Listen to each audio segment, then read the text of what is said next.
Welcome to Netflix TV. இன்னைக்கு நீங்கள் எதை பற்றி பார்க்க போறீங்கன்னா how to make people like you. மித்தவங்களுக்கு உங்களை எப்படி பிடிக்க வைக்கிறதுன்னு தான். உடனே சில பேர் எடக்கு நாட்டானா யோசிப்பாங்க, நம்மளை ஏன் மித்தவங்களுக்கு பிடிக்கணும் அப்படின்னு. சரிதான், ஆனால் இப்படியும் யோசிக்கலாமே, ஏன் பிடிக்க வைக்க கூடாது? ஹியூமன் பீயிங்ஸான நம்ம ஏன் ஒரு சொசைட்டியாக வாழ்கிறோம்? ஒரு போலார் பேர் மாதிரியோ இல்லை ஒரு ஒராங்குட்டான் மாதிரியோ தனியாக வாழ்ந்துட்டு போயிருக்கலாமே. மண்டையை உடைச்சிட்டாச்சும் ஒட்டுக்காக தான் இருக்கும். அதுக்கு காரணம் சைக்கலாஜிக்கலி, ஆந்த்ரோபாலஜிக்கலி, ஃபிசியாலஜிக்கலி, ஏன் பறக்கிற பச்சைக்கிளின்னு கூட வச்சுக்கோங்களேன், கூட்டமாக தான் சுற்றுது. ரொம்ப டீட்டெயில்ஸ்குள்ளே போகாமல் மித்தவங்களுக்கு எப்படி நம்மளை பிடிக்க வைக்கிறதுன்னு பார்க்கலாம். How to make people like you in 6 ways under 3 minutes. First, ஒரு குரூப்பில் நின்று ஃபோட்டோவுக்கு போஸ்ட் கொடுக்குறீங்கன்னா அந்த பிக்சர் வந்ததுக்கு அப்புறமா யாரோட ஃபேஸை ஃபர்ஸ்ட்டாக பார்ப்பீங்க? அல்டிமேட்லி உங்கள் ஃபேஸை தான். ஏன்னா நமக்கு நம்ம தான் முக்கியம். ஸோ ஒருத்தருக்கு உங்களை பிடிக்கணும்னா அவங்கள பற்றி அவங்கக்கிட்டேயே கேளுங்க. உண்மையாக இன்ட்ரெஸ்ட் காட்டி அவங்க எப்படி என்னன்னு தெரிஞ்சுக்கிறதுக்கு ட்ரை பண்ணுங்க. Form a connection. சின்னதாக ஒரு smile. Actions speak louder then words.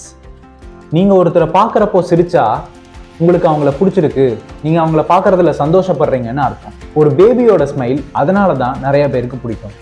And பணம், நிறம், மொழி, மதம்னு எந்த ஒரு தடையுமே இல்லாத ஒரு கிஃப்ட் இது. So smile. அண்ட் உங்களுக்கு ஒரு சேலஞ்ச்.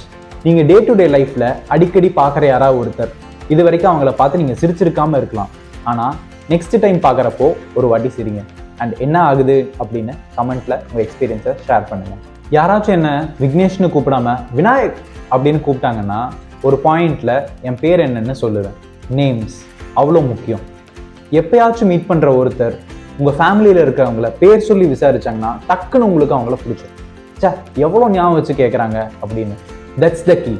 நேம்ஸ் நல்லா ஞாபகம் வச்சுக்கோங்க. இனிஷியலி மறக்கிறதுக்கு நிறைய வாய்ப்பு இருக்குது. ஸோ அது நீங்கள் நோட் கூட பண்ணி வைக்கலாம். ஒருத்தர்கிட்ட நீங்கள் பேசும்போது எந்த காம்ப்ளிமெண்ட்ஸும் சொல்லாட்டி கூட பரவாயில்ல, ஆனால் அவங்க பேசுகிறத அட்டென்டிவாக கவனிங்க. அதுவே ஒரு காம்ப்ளிமெண்ட் தான். அண்ட் இன்ட்ரெஸ்டடான ஒரு பர்சனாக நீங்கள் ஆகணும்னா உங்ககிட்ட மித்தவங்க பேச இன்ட்ரெஸ்டடாக இருக்கணும். ஸோ ஒருத்தர்கிட்ட எந்த கேள்வி கேட்டால் அவங்க சந்தோஷமாக பதில் சொல்லுவாங்களோ அப்படியான கேள்விகளை கேளுங்க. ஏன்னா ஈரானில் US பாம்பு போட்டதை விட நம்ம வீட்டு பைப்பில் தண்ணி வரலன்னா நம்ம அதை பற்றி தான் பேசுறதுக்கு விரும்புவோம். யார்கிட்ட எவ்வளோதான் அவங்கள பற்றி நீங்கள் பேசினாலும் உங்களை பற்றி பேசுறதுக்கும் ஒரு டைம் வரும். அதுதான் ட்ரிக்கியான டைம். நமக்கு பிடிச்சது மித்தவங்களுக்கும் பிடிச்சிருக்கா இல்லையான்னு தெரியாமல் நம்ம பேசிக்கிட்டே போயிட்டு இருக்கக்கூடாது. ஸோ காமனாக பிடிச்ச விஷயம் பற்றி பேசினா அவங்களும் என்கேஜிங்காக கேட்பாங்க, நம்ம பேசுகிறதும் இன்ட்ரெஸ்டிங்காக ஃபீல் பண்ணுவாங்க. லாஸ்ட், யாரா கூட பேசுகிறப்போ அவங்கள இம்பார்ட்டண்ட்டாக ஃபீல் பண்ண வைங்க.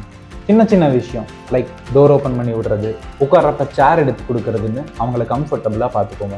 நம்மளை யாரா எப்படி கேர் எடுத்து பார்த்துக்கணும்னு ஆசைப்படுவோமோ அந்த மாதிரி மித்தவங்களை நம்ம கேர் எடுத்து பார்த்துக்கணும். இந்த 6 பாயிண்ட்ஸை யார் கூட வேணாலும் பேசும்போது யூஸ் பண்ணி பாருங்க. அண்ட் இந்த சொசைட்டியில் இருக்க மக்கள் கூட நல்ல ரிலேஷன்ஷிப்பை டெவலப் பண்ணுங்க. ஸோ அது வரைக்கும் பாய். நெக்ஸ்ட் வீடியோவில் பார்க்கலாம்.